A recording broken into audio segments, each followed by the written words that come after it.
You probably have seen successful people saying that if you work hard, take some risks, and never give up, you are going to be successful.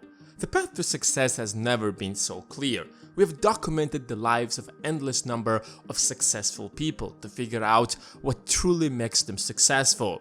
And it seems like if we just follow their advice and work hard enough, we should be able to replicate their success. But why aren't there more successful people? Why the overwhelming majority who follow this type of advice end up achieving nothing? What I want to figure out in this video is, can you really get rich by working hard regardless of who you are? Or it's just a myth that we have been fed with? By the end of the video, you will understand how much luck plays in each and everyone's success. And do you even stand a chance to be the next Bill Gates or Warren Buffett if you work as hard as them? This video is brought to you by Audible, the most underrated service on the entire internet. Imagine if you could listen to the greatest books while commuting to work, exercising, or just relaxing. That's what Audible is about. It helps people get the best out of their time. Stay around until the end to learn more, or you can start exploring Audible with a 30-day free trial now by going to audible.com/proactivethinker or text Proactive Thinker to 500 500. The link will be in the description. Back in the mid of 20th century, during World War II, Britain started losing lots of aircrafts, and it became quite a serious problem. So they tried to figure out a way to reduce that number. Otherwise, they might lose the war if they keep losing so many planes. The logical thing was to put more armor around the aircraft to make it more resistant against bullets. But that was not an option, since adding more armor to an already heavy aircraft would make it much slower and an easier target for the enemy. So engineers came up with another solution. Let's just add more armor to the parts of the aircraft that get hit the most. They took a look at the aircraft that came back after a mission and realized that the wings of the aircraft had a lot more bullet holes than other parts, such as the engine. So naturally, the engineers came to the conclusion that the enemy targets the wings more often. If we just add extra armor to those areas of the aircraft, they will crash less often. Right? Wrong. Despite the fact that it looks like a logical solution, it is not. The engineers based their opinion on the aircrafts that returned back home from the battlefield and didn't take into account all the aircraft that got hit in other places and were crashed. The reason why so little aircrafts had bullet holes in their engines is that most of them couldn't make it back and were destroyed on the battlefield. If you visit the hospital, you will see many more people with injuries in their legs and arms than people with injuries in their chest or head. That's not because people don't get shot in their head or chest, but rather because they end up dead in the battleground. This concept is known as survivorship bias. Understanding the implications of this bias can help us make more rational decisions. Let's take the example of YouTube. There are some YouTubers who dropped out of college and started streaming video games, both on Twitch and YouTube. And some of them have ended up really successful. They earned more money than a college graduate could potentially make. From one side, it looks like if you're a good gamer and a good commentator, if you also drop out of college, work super hard, be patient, you might end up as successful as them, which in theory seems legit. However, what we didn't take into account is the huge number of hard-working gamers who did exactly what they did but failed. Steve Jobs dropped out of college but built the world's largest company. But how many other young entrepreneurs dropped out of college to start a company and made it? There are thousands of others who tried and failed, but you have never heard about them. And that begs the question, are you really in control of your life, or freedom is just an illusion? The truth is, the number of factors that influences our success is way beyond our control. Take the butterfly for example. It's such a small and weak creature that it has absolutely no influence over anything in this world. But the flap of a butterfly's wings in the Amazon creates a tiny change in the atmospheric pressure. Over time, they compound and cause a tornado in Texas. Of course, the tornado wasn't solely created by the butterfly, because there are so many factors that influences the weather, including the flap of the butterfly's wings. The world is connected in so many ways you can't imagine. Back in 1962, during the Cold War, a US destroyer located a Russian nuclear submarine in the international waters near Cuba. To force the submarine to come to the surface, the US destroyer began dropping explosives.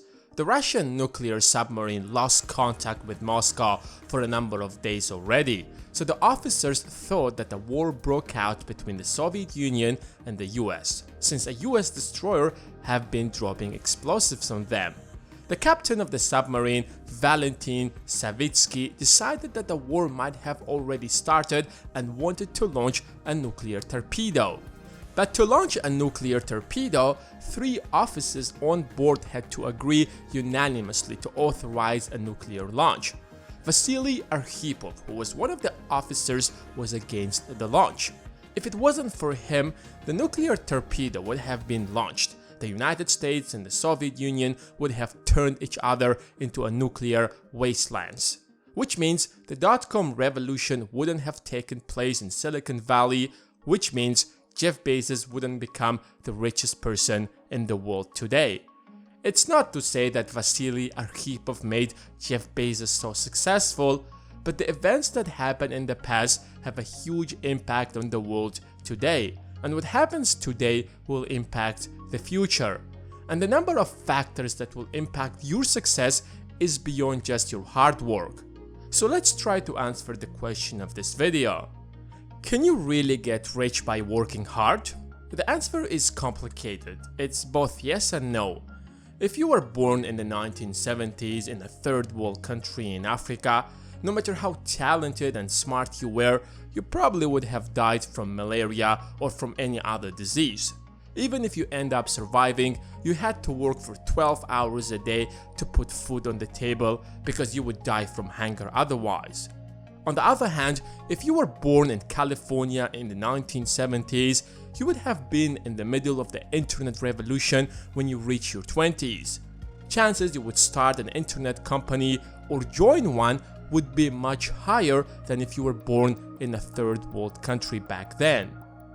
Here is another example. If you ask a successful hockey player why he has been so successful, he will probably tell you that he's been working super hard, he's been consistent, and never gave up despite the hardship.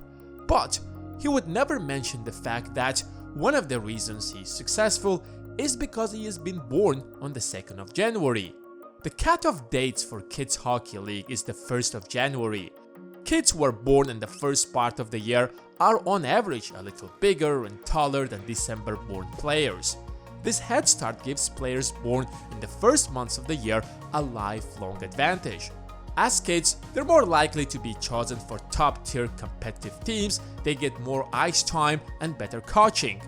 That's why almost half of the players who are selected into top-tier league have been born between January and March, while those born in the last quarter of the year might as well just give up on hockey. And that's the case with everything and everyone in life. What eventually determines your success is everything, even the factors that you have no control over, such as your birthday, birthplace, your parents, the relationship between your parents, the school you go to, and a million other factors. We've made an entire video explaining why you will most probably end up poor if you are born into a low-income family. By now, you're probably discouraged. You might say, what's the point of doing anything if I am not in control? Well, if you do not work hard, you will most definitely be poor. There are certainly things we can't control. But if you're born in the right place and don't have to spend 12 hours a day just to put food on the table, you stand a chance to achieve financial independence. You might stand a chance to become even a millionaire if you push hard enough. Maybe not a billionaire, because only 2,825 people could become one out of 7.8 billion people that inhabit this planet. But there is no way to know that unless you try. So you're left with two options. You're either going to try and find out, or don't and stay where you are. Maybe the odds are in your favor and the only thing that's left for you is you trying. The choice is yours. A good place to start would be to learn how to break the cycle of poverty that most of us are trapped in. The book Scarcity, Why Having Too Little Means So Much illustrates how poverty can push people to settle for short-term benefits rather than long-term rewards. I get it, no one has the time to read books. That's when Audible comes into the picture, where you can just listen to the audiobook while you're busy doing other things. But Audible isn't just about audiobooks. They also have podcasts, guided wellness programs, and exclusive Audible originals you won't find anywhere else. It's one of the apps that I personally use all the time and would gladly recommend it to everyone else. You can start your 30-day free trial by going to audible.com/proactivethinker or text Proactive Thinker to 500-500. Again, that's audible.com/proactivethinker or text Proactive Thinker to 500-500. The link will be in the description.